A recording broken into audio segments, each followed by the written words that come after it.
Hey everyone, Strawbricks here. All right, so just about to start on the next section of the Batcave, which will be for the UCS tumbler.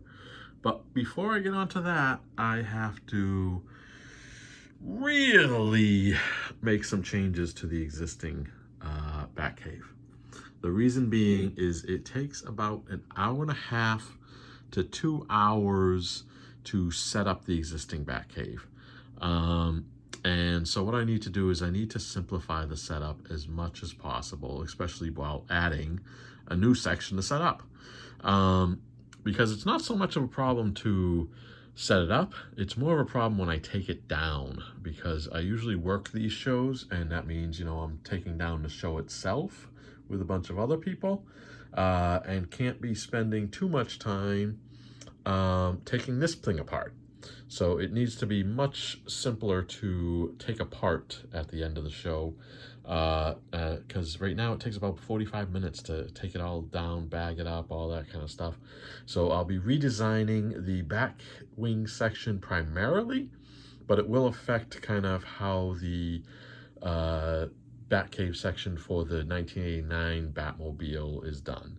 So as you can see here, I stripped all of these guys off of the floating walkway. I've kind of redesigned the floating walkway so it doesn't come off of the platform.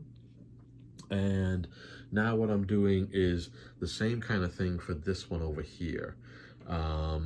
What I'm doing is primarily, starting from scratch, basically. So I got all these stripped off. I got those guys, ready to go. We got a couple more pieces over here. We got some more pieces over here. And of course, we got all the red that we need, So yeah, I have to rebuild it from scratch. I got to redesign the stairs and things that connect, because I'm actually dropping it down a level too. So there used to be kind of 2 plates high between the yellow and the burgundy, dark red, whatever you want to call it. And I'm going to make more of the items that are on these platforms actually attached to them better. So right now, for example, I was putting those canisters kind of just one stud, holding by one stud, because then it was easy to flip off.